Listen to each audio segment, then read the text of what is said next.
A continuación, daremos evidencia de lo trabajado en el reto Mecanismo piñón-cremallera y la dirección de autos. El mecanismo piñón-cremallera está compuesto por un piñón. Es una rueda dentada, también la podemos conocer como engranaje. Esta cuenta con 20 dientes.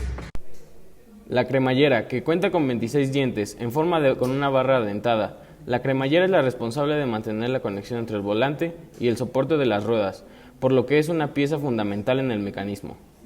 Un volante, que es el encargado de controlar la dirección del auto. Una barra de direcciones, que sirve como base del mecanismo, y las ruedas, que determinan la dirección que tendrá el auto.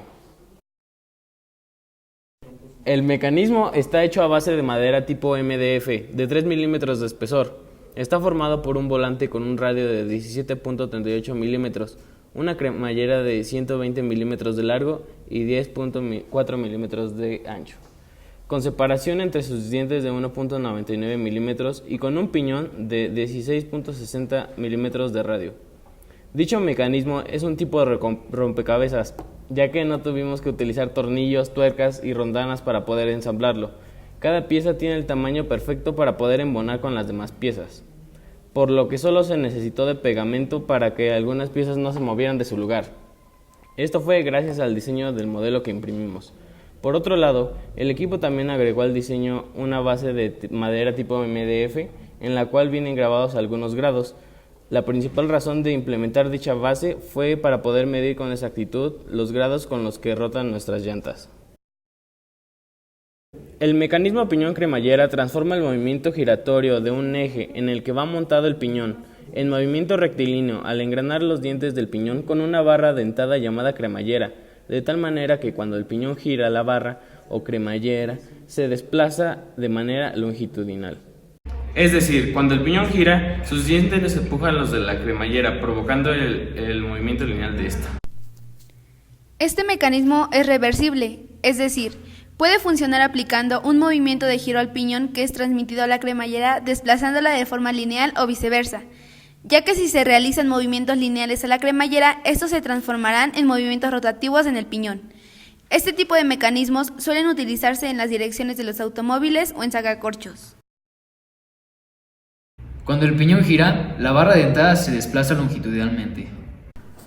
La relación que existe entre el movimiento generado en el volante y el que actúa en la cremallera es que el volante que utiliza el conductor está acoplado a un extremo de una barra larga, que, en su extremo opuesto, tiene acoplado un piñón que corre sobre la cremallera, transformando así el movimiento angular ejercido por el volante a un movimiento lineal, gracias a la relación generada entre los engranes que coinciden y se mueven al mismo tiempo. Para poder medir los errores dentro de la relación del desplazamiento angular del volante y del desplazamiento lineal de la cremallera, utilizamos dos tipos de errores, que es el error relativo y el error absoluto. El error absoluto es la resta entre el valor experimental y el valor aceptado, mientras que el error relativo es el cociente del error absoluto y el valor aceptado multiplicado por 100. En este caso, el valor experimental es el valor que nosotros pudimos medir en el mecanismo. Y el valor aceptado es la división entre el ángulo que nosotros metimos y 360 por el número de dientes y la separación que hay entre cada uno de ellos. Para que llegue el movimiento hasta las llantas para darle dirección. El movimiento del volante es transmitido desde la cremallera hasta las ruedas mediante diferentes diseños mecánicos de barra o eslabones, que generan un movimiento angular sobre las ruedas. El acople piñón-cremallera también requiere holgura entre los dientes y por lo tanto tiene el mismo límite de precisión en el posicionamiento que el sistema de acople con engranajes. Al girar el volante en uno u otro sentido, también lo hace la columna de dirección unida al piñón, que gira con ella. El giro de este piñón produce el movimiento de la barra de cremallera hacia uno u otro lado y mediante los soportes de articulación unidos por unas bielas a los brazos de acoplamiento de las ruedas se consigue la orientación de estas. Esta unión se efectúa como se ve en la figura inferior por medio de una rótula B que permite el movimiento ascendente y descendente de la rueda, a cuyo brazo de acoplamiento se une. La biela de unión resulta partida y unida por el manguito roscado del reglaje A, que permite la regulación de la convergencia de las ruedas. El ángulo de alineamiento de la rueda corresponde a restar el ángulo que forma la llanta de manera vertical, que sería 90 grados, menos el ángulo obtenido con la fórmula. Es decir, el valor experimental se obtuvo de medir el ángulo al que giraba la llanta, mientras que el aceptado se obtuvo de la diferencia de 90 grados, que es el ángulo máximo al que gira la llanta, 45 grados hacia adentro y 45 grados hacia afuera, y el coseno inverso del cociente del desplazamiento lineal de la cremallera en metros y la longitud del brazo de nodo a nodo en metros.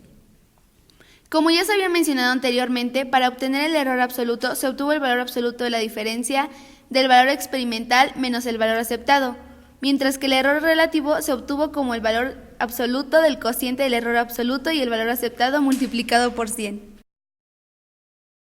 Para incorporar el mecanismo a un sistema de 4 llantas tenemos dos maneras. Para poder implementar el primer mecanismo sería necesario que se agregara otro eje hacia el eje principal, donde se encuentra la cremallera, que al momento de hacer uso del volante y girar, la parte trasera al estar unida haga los mismos movimientos que la parte delantera. El mecanismo, al ser de tipo reversible, es decir, que el movimiento rectilíneo de la cremallera se convierte en un movimiento circular por parte del piñón, sería necesario adaptar el sistema trasero con las mismas medidas para que el modelo no tuviera problemas al ensamblarlo. Este sistema normalmente es usado en los go-karts y lo que hace es distribuir a las 4 llantas equilibradamente el giro que estamos dando con el volante y distribuirlo en las cremalleras de ambas zonas. Este sistema tiene un mejor giro y estabilidad, pero al ser más costoso, solo en unos cuantos diseños de autos es implementado. El segundo mecanismo es el de los coches, que normalmente solo cuentan con el sistema piñón-cremallera en la parte delantera, y al momento de girar con las delanteras, las traseras también dan vuelta. El giro perfecto de los autos se da cuando las líneas perpendiculares de las ruedas delanteras coinciden con el eje de la rueda trasera en un punto común. Este sistema es usado en la mayoría de los autos debido a que el costo es menor y tiene casi la misma funcionalidad, además de que se está aplicando el principio de la inercia en las llantas traseras. La segunda ley de Newton, también conocida como ley fundamental de la dinámica, establece que la fuerza es directamente proporcional a la masa por la aceleración, siempre y cuando éstas sean constantes. Procederemos a hablarles de cómo obtuvimos las ecuaciones para el cálculo de fuerzas, aceleración y velocidad de nuestro automóvil, así como de la posición de este. Para comenzar es importante mencionar que solo se consideraron dos fuerzas, la del motor y la del viento, en ambas dimensiones, x y y. Nuestras ecuaciones dinámicas las obtuvimos con base en la segunda ley de Newton, como lo mencionábamos, y de la siguiente forma. Queríamos hacerlo con base en la aceleración, despejábamos de esta fórmula la aceleración, y para obtener la ecuación de velocidad, solo obteníamos la antiderivada o integral de la aceleración respecto al tiempo, y expresaremos nuestra velocidad en metros sobre segundos. Ahora bien, si queremos conocer la ecuación de la posición, hacemos nuevamente lo mismo. Obtenemos la antiderivada y expresamos nuestra posición en metros. Ya para saber específicamente nuestras ecuaciones dinámicas en esas dos dimensiones, x y y, consideramos nuevamente la ley fundamental de dinámica, que es la sumatoria de las fuerzas, pero en cada eje. En el eje de las x serían las fuerzas del motor en x menos la fuerza del viento, pues esta se opone a la fuerza del motor. Y para la fuerza del motor en x va a ser igual al producto de la fuerza del motor por el coseno del ángulo. La fuerza del viento es la constante del viento por la velocidad en x al cuadrado, si es un flujo turbulento. La aceleración en x es nuevamente la sumatoria de fuerzas, como ya lo mencionábamos, pero en el despeje, dividido entre la masa. Nuestra aceleración en x es igual a la derivada de la velocidad, y la velocidad va a ser igual a la derivada de la posición. Ocurre lo mismo en nuestra dimensión en y, solo que consideramos las fuerzas de este eje. La sumatoria, considerando la ley fundamental de dinámica, la sumatoria de las fuerzas, pero para la fuerza del motor en y es la fuerza del motor por el seno del ángulo, pues es como si fueran los componentes, más bien son los componentes. Para la aceleración en y, sabemos que es la derivada de la velocidad, y la velocidad en y es la derivada de la posición. A la hora de hacer nuestros cálculos para diferentes tiempos y tomando en cuenta que el auto cambiará de dirección, es decir, cambiará el ángulo, requerimos de una herramienta muy importante, Excel. Para este primer documento consideramos ecuaciones dinámicas y aplicamos el método de Euler, el cual nos ayudó para poder determinar los valores de posición, velocidad y aceleración, tomando como referencia solo un valor inicial con respecto al tiempo. Euler señala que el siguiente valor, sea de posición-velocidad, será igual a ese valor inicial más el producto de la primera derivada de ese valor por el delta tiempo, tal como se muestra en pantalla. Mostrando nuestro Excel, nos queda que tenemos nuestros datos de la masa, el delta tiempo, que entre más pequeño es mejor, pues haremos aproximaciones más exactas, y nuestra constante del viento. En este caso consideramos 0.5. Tenemos nuestro tiempo que cambia cada 0.1, que es el delta tiempo, y consideramos primero un ángulo de 90 y después de 120 para hacer el cambio de dirección. Nuestra fuerza del motor en X va a ser igual a la fuerza del motor por el coseno de nuestro ángulo, pero en radianes. Ocurre lo mismo en la fuerza del motor en el eje de las Y, solo que aquí ocupamos el seno del ángulo, igualmente en radianes, y la fuerza del viento consideramos 10, pero ya para sus componentes obtenemos que va a ser igual a nuestra constante del viento, por eso lo fijamos, porque va a ser la misma en todos los puntos, la constante del viento por la velocidad en Sx al cuadrado, como lo recordamos en la explicación anterior. Lo mismo para la fuerza del viento en el componente de la y, solo que consideramos la velocidad en ese eje. La aceleración, utilizamos el despeje que obtuvimos de nuestra ley fundamental de dinámica, que es la sumatoria de las fuerzas entre la masa, que es la fuerza del motor menos la fuerza del viento dividido entre la masa. Para nuestra aceleración en X consideramos los mismos datos, pero dependiendo del eje. Igualmente la aceleración en Y.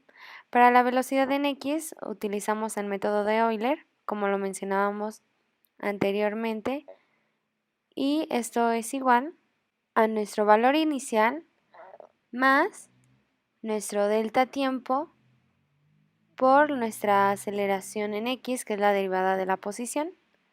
Igualmente para la velocidad en Y, solo que consideramos la aceleración en ese eje.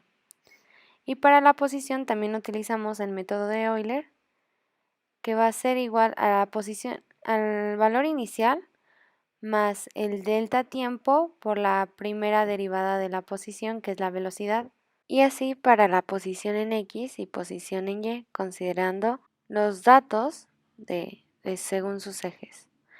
Nuestras gráficas nos quedan de la siguiente manera. Consideramos en el eje de las X, en nuestras gráficas, como valor independiente el tiempo, y en Y pues la velocidad o bien la posición. La aceleración no es la misma por el hecho de que la fuerza del viento no es constante, pero en MATLAB lo veremos con más claridad.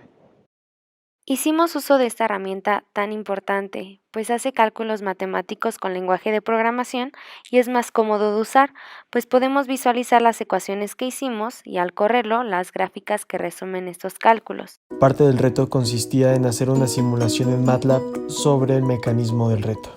El automóvil que utilizamos para el desarrollo de nuestro reto en MATLAB fue un Ford Mustang Boss 429 de 1969.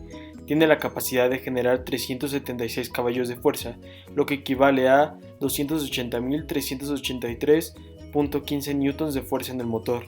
Esto le permite alcanzar altas velocidades en poco tiempo. Lo que debíamos de lograr a través de MATLAB era generar gráficas para visualizar los vectores de posición, velocidad y aceleración del automóvil en función del tiempo, haciendo corridas de la sensibilidad del método numérico, esto es, variar la delta t. Las variaciones de tiempo las hicimos en .001, .01, .1, 1 y 10.